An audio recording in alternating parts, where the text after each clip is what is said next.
এই ভিডিওটা একটা র্যান্ডম ড্রাইভিং ব্লগ। এই ভিডিওতে আমি বিভিন্ন জিনিস এক্সপ্লেন করব যা নিউ লার্নার ড্রাইভারদের কাজে আসতে পারে। আমার সামনে যে সাইনটা আছে এই সাইনটা দিয়ে বোঝাচ্ছে যে এই দিকে মানে একটু সামনে গিয়ে এই জায়গায় টার্ন রাইট করা যাবে না, কারণ এই দিক থেকে গাড়িগুলো বের হবে এবং এই দিকে একটা নো এন্ট্রি সাইন আছে। আমার সামনে যে দুইটা লেন আছে, দুইটা লেনের রোড মার্কিং আমাকে বলছে যে আমি যে কোনো লেন ইউজ করে টার্ন রাইট করতে পারবো। ট্রাফিক লাইট গ্রিন আছে, সো আমি যেই লেনটা চুজ করেছি ওই লেনেই থাকবো, কারণ আমার ডান পাশের লেন দিয়ে অন্য গাড়ি যেতে পারে। আমার সামনেই হাতের বাম পাশে একটা সাইনবোর্ড আছে এবং এই সাইনবোর্ডটাতে একটা ইনস্ট্রাকশন আছে যে আপনি এই দিকে গেলে দুইটা জায়গায় যেতে পারবেন। কোন জায়গায় যাওয়ার জন্য কোন লেনে থাকা লাগবে ওই জিনিসটাও ওই জায়গায় ইনস্ট্রাকশন দেওয়া আছে। সো আপনি যদি ম্যাপ ফলো করতে কমফোর্টেবল না হন তাহলে এরকম সাইন ফলো করেও কিন্তু যে কোনো জায়গায় চলে যেতে পারবেন। আপনি প্রায় সময় ইংল্যান্ডের বিভিন্ন রাস্তায় এরকম রোড ওয়ার্কস দেখতে পারবেন। সো এরকম রোড ওয়ার্ক চলাকালীন সময়ে আপনাকে হয়তো রাইট লেন থেকেও লেফটে যেতে হতে পারে, অথবা লেফট লেন থেকে আপনাকে স্ট্রেইট যেতে হতে পারে, এবং ওই জায়গায় সাধারণত একটা নীল তীর চিহ্ন দিয়ে ইন্ডিকেট করা থাকে যে আপনি এই লেন ইউজ করে এই দিকে যেতে পারবেন।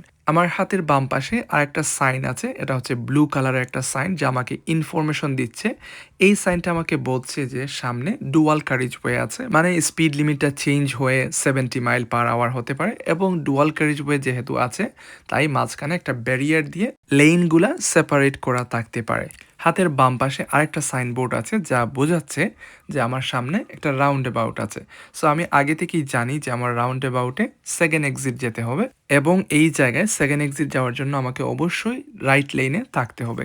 এর কারণ হচ্ছে সচরাচর একটা রাউন্ড অ্যাবাউটের সেকেন্ড এক্সিটটা একটা গড়ির হচ্ছে 12 ক্লকের মতো স্ট্রেইট থাকে, কিন্তু এই জায়গায় সেকেন্ড এক্সিটটা এরকম না। যেখানে সেকেন্ড এক্সিট থাকার কথা ছিল ওই জায়গায় একটা নো এন্ট্রি আছে। তাই সব থেকে সেফেস্ট হচ্ছে আগে থেকেই মাপ এবং রোড মার্কিং ফলো করে সঠিক লেন চুজ করা।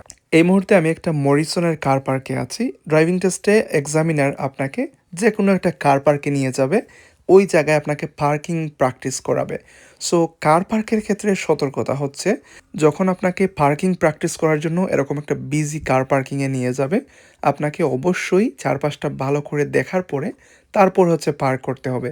কারণ যে কোনো সময় যে কোনো বে থেকে একটা গাড়ি বের হতে পারে, অথবা একজন মানুষ হুট করে যে কোনো জায়গা থেকে বের হয়ে আসতে পারে। ওই সিচুয়েশনটা মাইনর নাকি সিরিয়াস এর উপর ডিপেন্ড করে আপনাকে এক্সামিনার ফেল দিয়ে দিতে পারে।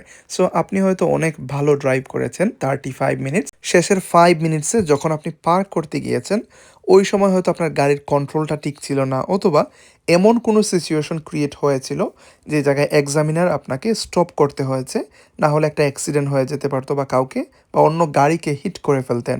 সো এরকম সিচুয়েশনের কারণে আপনি ফেল করে ফেললেন। নিউ লার্নারদের একটা কমন কনফিউশন থাকে, সেটা হচ্ছে যে কোন রোডে কেমন স্পিড এটা কিভাবে বুঝবো। একটা সহজ টেকনিক হচ্ছে, যেমন এই রোডটা শেষ হয়ে যাচ্ছে এবং আমি একটা নতুন রোডে জয়েন করব, এবং জয়েন করার আগেই 98% অফ টাইম এরকম আগে থেকে একটা সাইনবোর্ডে স্পিড লিমিটটা দেওয়া থাকে যে নতুন রোডে স্পিড লিমিটটা কত হবে। এর জন্য ড্রাইভিং টেস্টে নার্ভাস না হয়ে আগে থেকেই প্রিপেয়ার্ড থাকা বা আগে আগে চিন্তা করাটা সব থেকে বেশি বুদ্ধিমানের কাজ। আপনি যখন লাস্ট মোমেন্টে গিয়ে রাউন্ড অ্যাবাউটে কোন লেনটা চুজ করতে হবে এই জিনিসটা ডিসাইড করতে যান, তাহলে খুব বেশি সম্ভাবনা যে আপনি একটা ভুল করবেন। আমার সামনে যে রাউন্ড অ্যাবাউটটা আছে এটা হচ্ছে একটা ট্রাফিক কন্ট্রোল রাউন্ড অ্যাবাউট, এবং গ্রিন আছে এর মানে হচ্ছে ডান পাশ থেকে আসা অনকামিং ভেহিকল নিয়ে চিন্তা করতে হবে না, কারণ তাদের সামনে রেড থাকবে এবং তারা অলওয়েজ ওয়েট করবে। এই জিনিসটা বলার কারণ হচ্ছে অনেক সময় এরকম ট্রাফিক কন্ট্রোল রাউন্ড অ্যাবাউটে অনেক লার্নার ড্রাইভার ওয়েট করতে পারে এবং ডান পাশ থেকে কোনো গাড়ি আসছে কিনা এটা নিয়ে কনফিউজ থাকতে পারে। এসব ক্ষেত্রেই এক্সামিনাররা মূলত আনডিউ হেজিটেশন ধরে আপনাকে একটা মাইনর ফল্ট দিবে। এরকম সিচুয়েশনে একটা সিরিয়াস ফল্ট হতে পারে যখন আপনার পিছনের গাড়িগুলো আপনার জন্য ওয়েট করবে, অথবা হর্ন দিতে পারে যে আপনি একটা গ্রিন লাইটে ওয়েট করে আছেন। সো এইসব ক্ষেত্রে যদি এক্সামিনার ইন্টারাপ্ট করে বা আপনাকে যাওয়ার জন্য বলে, এরকম সিচুয়েশনে কিন্তু সিরিয়াস ফল্টও হয়ে যেতে পারে। এরকম র্যান্ডম ড্রাইভিং এবং এক্সপ্লেনেশনটা আপনাদের কাছে কেমন লেগেছে এটা অবশ্যই জানাবেন, এবং এরকম ভিডিওস আরও চান কিনা যেখানে আমি ড্রাইভ করব এবং এরকম ইম্পর্টেন্ট বিষয়গুলো এক্সপ্লেন করা ট্রাই করব, যাতে বিশেষ করে নিউ লার্নারদের প্রোগ্রেসটা একটু দ্রুত হয়। যাই হোক, কথা হচ্ছে পরের কোনো ভিডিওতে।